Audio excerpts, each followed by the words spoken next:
ونستغفره ونعوذ بالله من شرور أنفسنا ومن سيئات أعمالنا من يهده الله فلا مضل له ومن يضلل فلا هادي له أشهد أن لا إله إلا الله وحده لا شريك له وأشهد أن محمدا عبده ورسوله صلى الله عليه وسلم لا نبي بعده.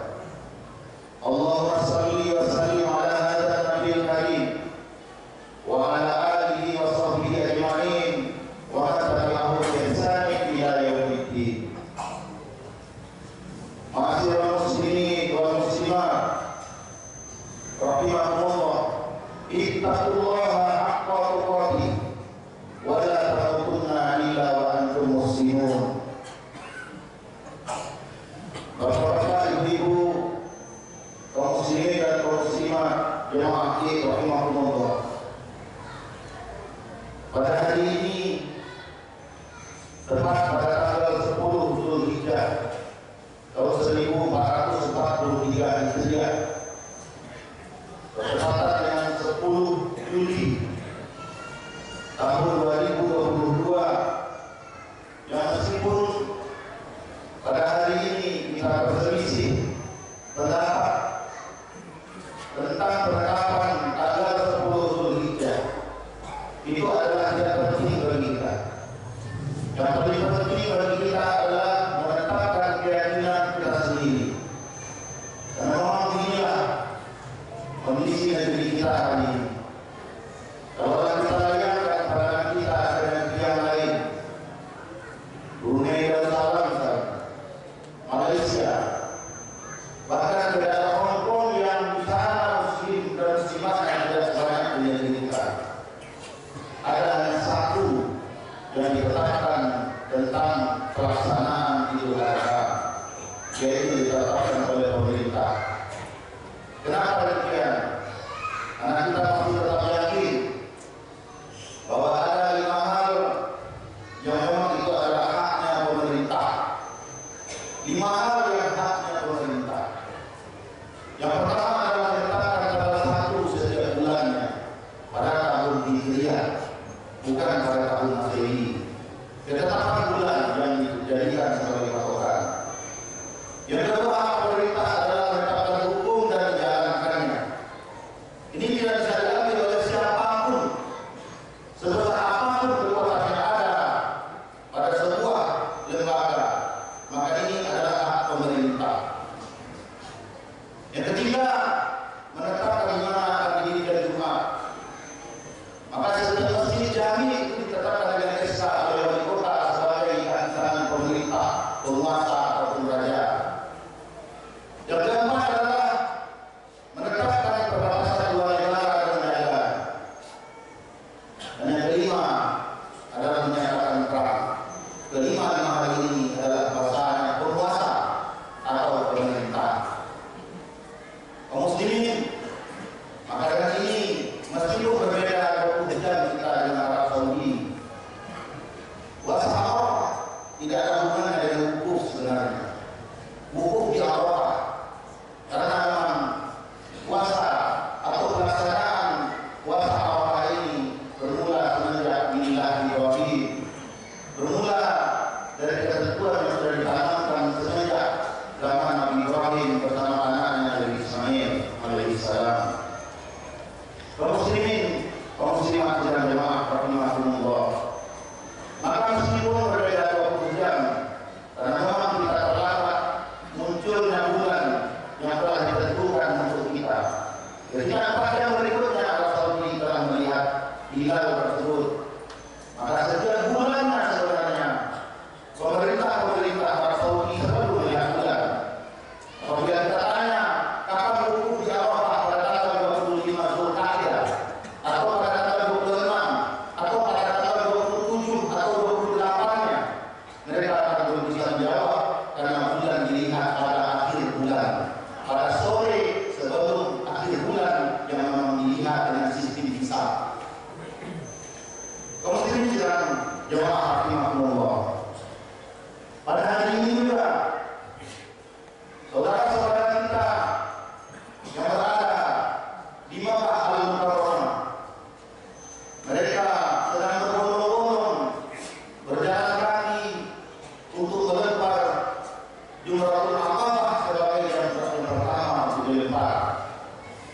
Mereka mengucapkan kalimat talbiyah.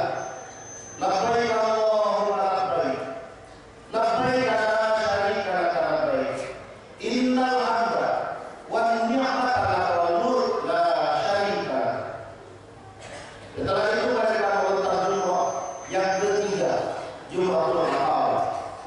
Setelah selesai mereka melontar, mereka kemudian bertakbir, Allahu Akbar, Allahu Akbar, Allahu Akbar. Sama seperti halnya kita di sini. Mereka tidak disunahkan untuk melaksanakan sholat Idul Adha. Bahkan ketika mereka wukuf pada hari Jumat kemarin pun, yang disebut juga biasanya dengan Haji Akbar, mereka wukuf pada hari Jumat. Lalu apa yang terjadi? Disebutlah mereka dengan Haji Akbar. Mereka pun juga tidak disunahkan dan tidak diperintahkan untuk melaksanakan Jumat. Inilah kondisi saudara-saudara kita yang pada hari ini berada di wilayah Tanah Haram, yaitu di Makkah Al-Mukarramah. Ada tiga hal yang terlaksana pada hari ini. Yang pertama adalah kaum mukmin yang melaksanakan ibadah haji, yang merupakan rukun Islam yang kelima. Mereka sedang melaksanakan rangkaian ibadah haji mulai dari tanggal 8 Zulhijjah. Mereka sudah menuju Arafah sebagai tempat wukuf, bermalam di sana, kemudian diakhiri wukuf pada tanggal 9 Zulhijjah. Setelah itu menjelang maghribnya, bahkan ada yang sudah maghribnya, mereka menuju ke Musdalifah untuk maghrib di sana. Dan mereka melaksanakan sholat maghrib dan isya di daerah Musdalifah, bukan di Arafah. Setelah itu, pada hari berikutnya tanggal 10, mereka menuju ke Mina untuk melaksanakan melontar jumrah yang pertama kali. Tanggal 10 disambung besoknya tanggal 11, 12 dan 13 Zulhijjah. 11, 12 dan 13 kita kenal dengan hari tasyrik. Namun mereka di sana maghrib, kemudian besoknya melontar jumrah. Jumrah Ula, Busra dan Aqabah. Peristiwa yang kedua adalah seperti yang kita laksanakan pada hari ini, melaksanakan sholat sunnah muakkadah, melaksanakan sholat sunnah Idul Adha bersama-sama, berjamaah. Rasul perintahkan kepada kita kaum mukmin, tidak hanya orang-orang yang dibolehkan untuk melaksanakan sholat, wanita berhalangan pun juga diperintahkan oleh Rasulullah untuk mendekati musola, masjid-masjid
Di dalam surah Al-Hajj ayat 37, Allah telah berfirman, "La yata'allaha lahumaha wa la dima'uha walakin yanaluhu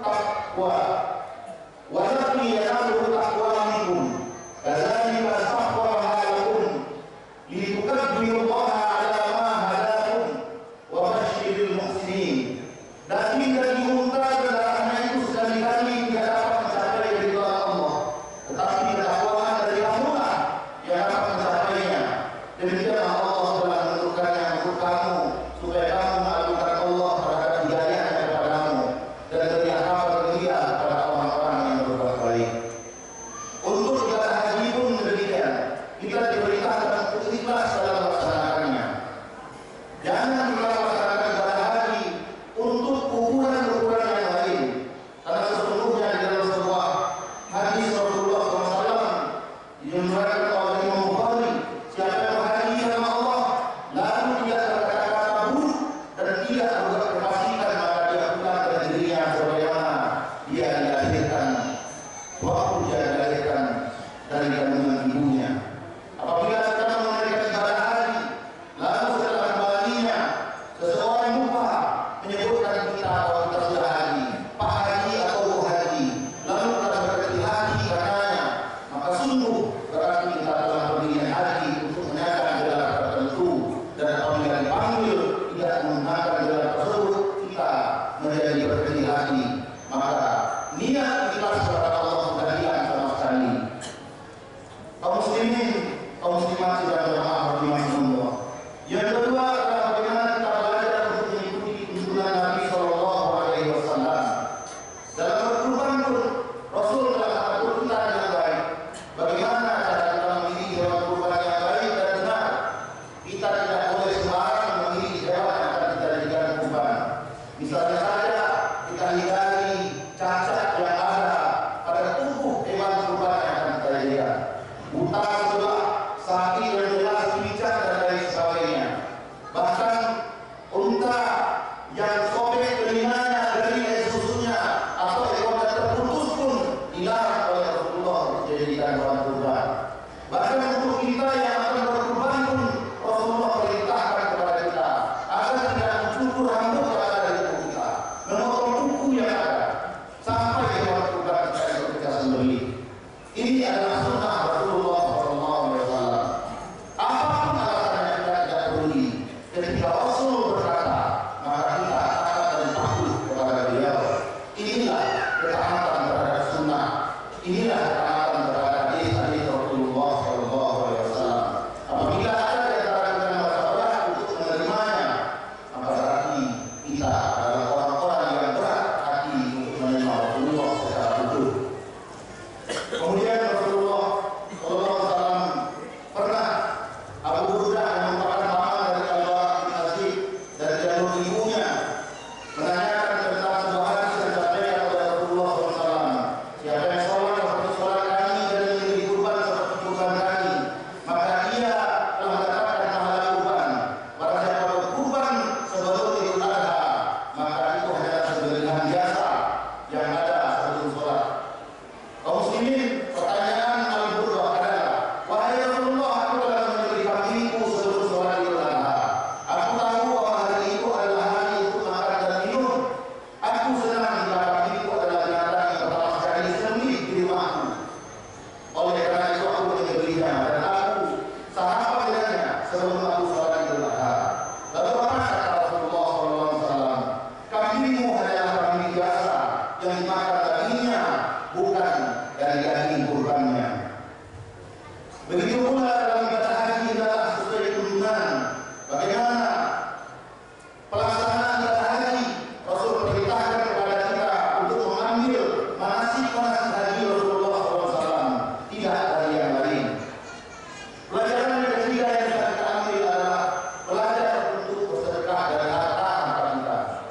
Dalam ibadah kurban kita diperintahkan untuk belajar bersedekah. Begitu pula dalam pelaksanaan ibadah haji. Karena saat itu hartalah yang paling banyak dikorbankan. Ketika kita melaksanakan ibadah haji, kita tidak pernah lagi memikirkan kenapa, apa saja yang dilakukan pada saat